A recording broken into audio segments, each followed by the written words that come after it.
asambleísta César Montúfar.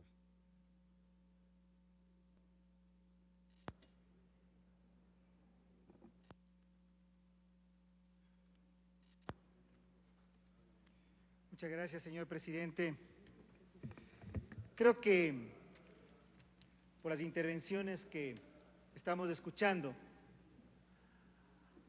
hay un acuerdo aquí en la Asamblea Nacional, y creo que es un acuerdo en la sociedad ecuatoriana, de que la inexistencia de una ley de competencia en el Ecuador es una deuda pendiente, una deuda que esta Asamblea está obligada a reparar. Y en ese sentido me parece a mí que el espíritu y la perspectiva que esta ley debería adoptar no es escoger entre un falso dilema entre una ley fuerte o una ley débil, una ley light o una ley sin garras, sin dientes, sino el ir por una ley de competencia. Y allí yo me quiero sumar a algo que ya me manifestó el asambleísta Dávila, de que esta ley debería ser o debería llamarse una ley de competencia.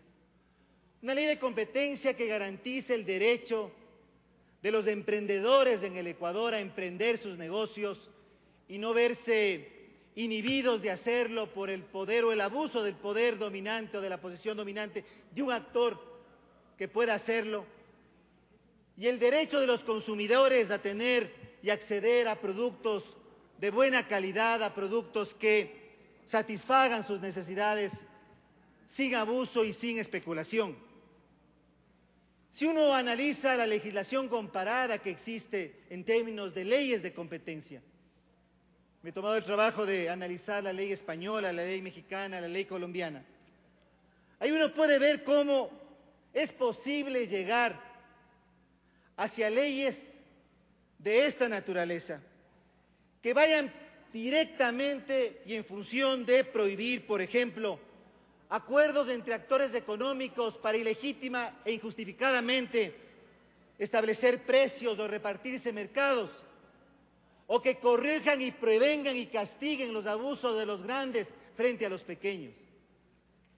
Entonces es una deuda que debemos saldar, pero es una deuda que debemos saldar básicamente pensando en los derechos de los ciudadanos y pensando en el interés último de la sociedad. Yo quiero anotar, para iniciar esta intervención, 3 problemas generales que yo encuentro en este proyecto de ley. Ayer escuché al economista Vilma Salgado, que tiene una ideología y una afiliación socialista, y me quisiera basar en ella para mencionar el primer problema. Más bien voy a citarla para mencionar el primer problema que ella encontraba o encuentra en este proyecto de ley. Ella decía, esta es una ley autocentrada que piensa únicamente en el país y que no considera, no es parte de un enfoque en la que se tenga presente y claro que vivimos dentro de una economía global, que la competencia tiene que considerarse no desde una perspectiva que inicie y termine en las fronteras nacionales del Ecuador, y que por lo tanto el enfoque que debería tener esta ley es pensar en la economía global y en las economías que tienen que producirse y tienen que generarse en la economía global. Yo creo que aquí hay un problema de enfoque que es necesario tomar en cuenta.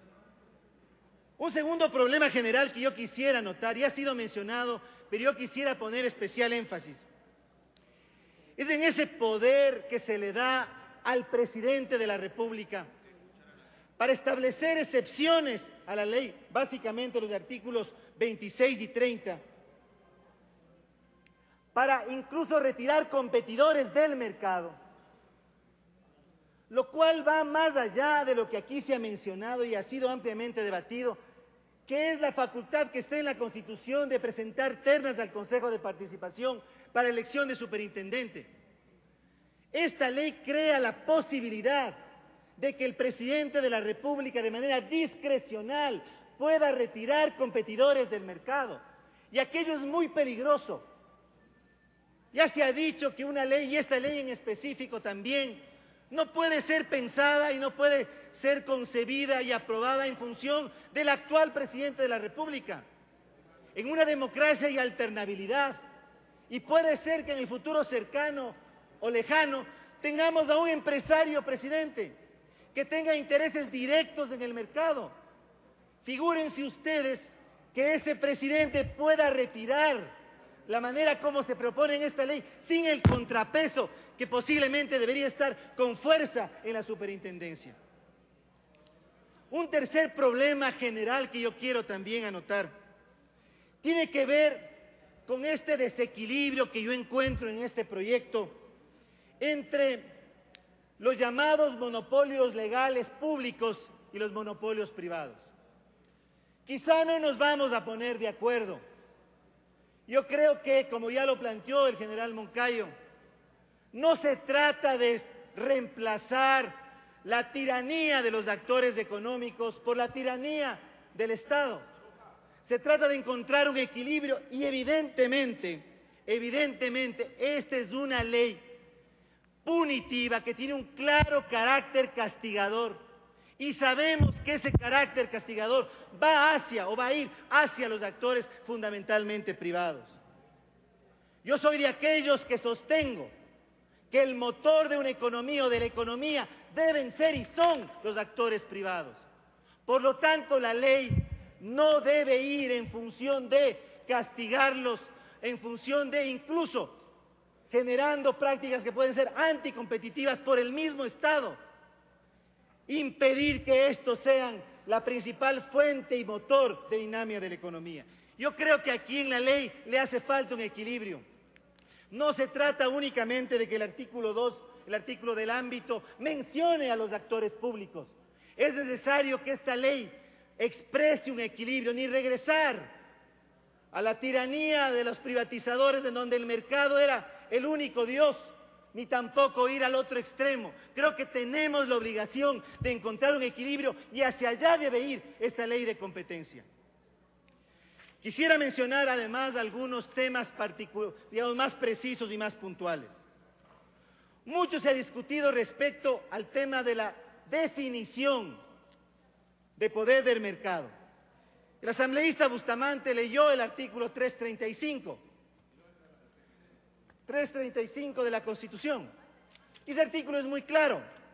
Yo quisiera releerlo porque me parece que omitió la última frase, asambleísta Bustamante.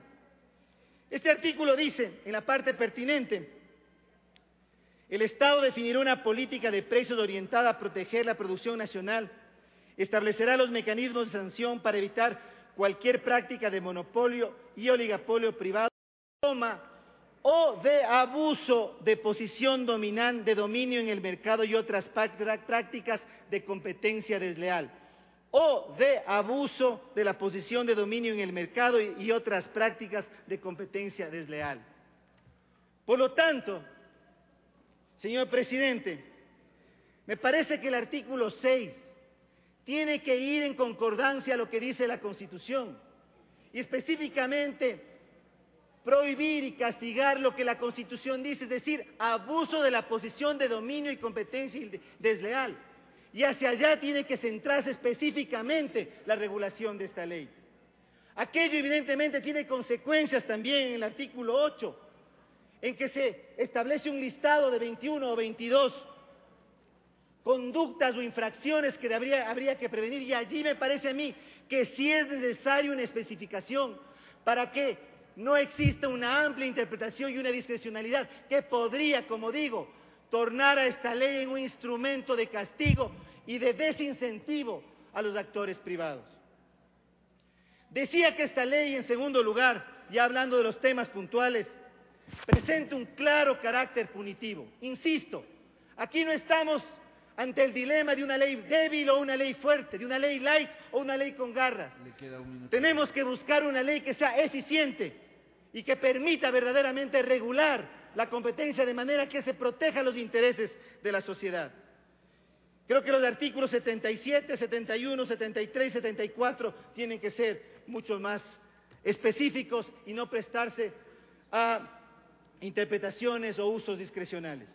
Quisiera detenerme rápidamente en dos puntos adicionales que me parece que son fundamentales. La Junta de Regulación. Si es que partimos todos, y allí no podemos estar en desacuerdo, de que el Ejecutivo tiene la facultad de establecer la planificación y la formulación de políticas. ¿Por qué se crea esta junta? ¿Por qué no es parte más bien del Ministerio de Industrias o de esta subsecretaría de competencia? ¿Queremos crear más burocracia solamente? O sí, la otra alternativa, como la planteó el asambleísta Dávila, que me parece mucho más coherente, es entonces que se establece esta junta conformada y con atribuciones que le permitan ser un contrapeso precisamente al poder de una superintendencia que va a estar en manos del Ejecutivo. Por último, y con eso termino, señor presidente, la disposición general 25 y las transitorias 1 y 2 no son parte de esta ley. Una ley tiene que tratar de una sola materia, y aquí se están topando temas que tienen que ver con el sector financiero y el sector de comunicación. Creo que para hacer de esta ley una ley que verdaderamente permita a esta Asamblea saldar la cuenta pendiente que tiene con la sociedad ecuatoriana, debemos aprobar una ley constitucional y, por lo tanto, tienen que eliminarse la disposición general 25 y las transitorias 1 y 2. Gracias, señor presidente.